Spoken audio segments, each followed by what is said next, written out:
बिस्मिल्लाहिर्रहमानिर्रहीम। अस्सलाम वालेकुम viewers, welcome back to my channel. मैं अपने यूट्यूब चैनल ब्लॉसम लाइफस्टाइल पर अपने तमाम देखने वालों को वेलकम करती हूँ, खुश आमदीद कहती हूँ। उम्मीद है आप लोग बिल्कुल ठीक ठाक होंगे, खैरियत से होंगे, खुश होंगे और अपने घरों में आबाद होंगे।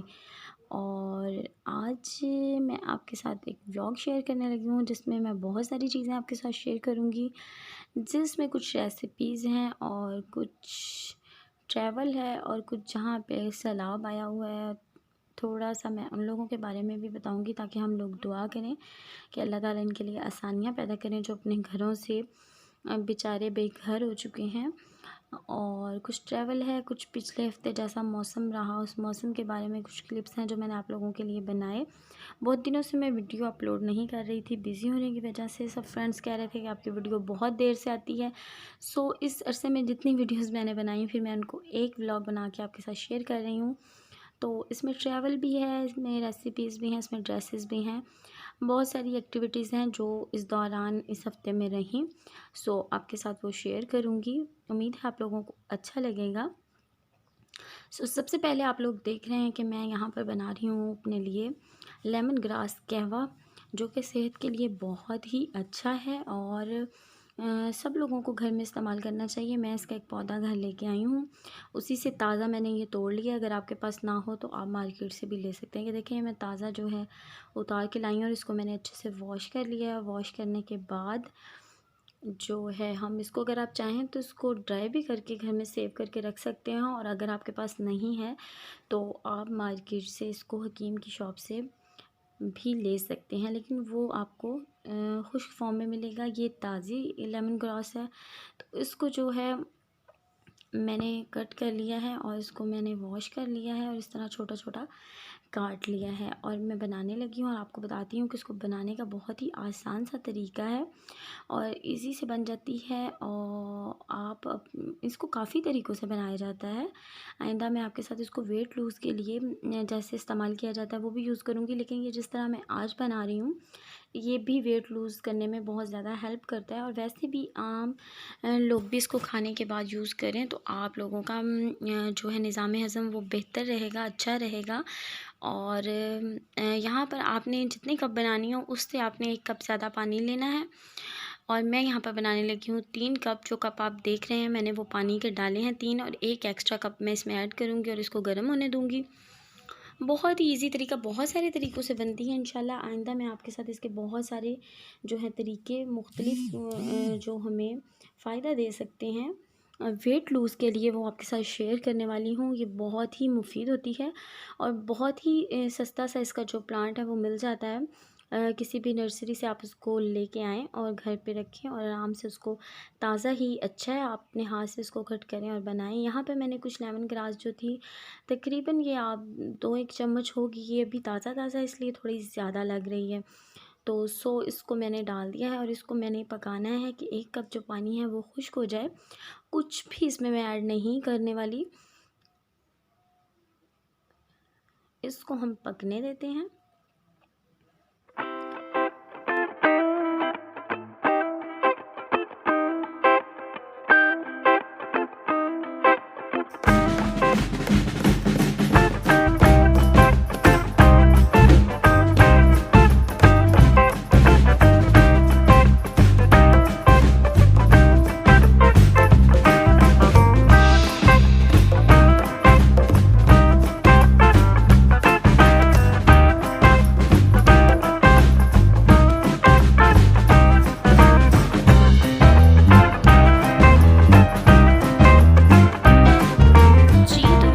हो चुकी है रेडी। तो अब ये देखिए इसका कलर जो है चेंज हो गया। अब इसको 2-4 उबाल मैं और आने दूंगी और बस भी जो हमारा कहवा है लेमन ग्रास का वो हो जाएगा रेडी।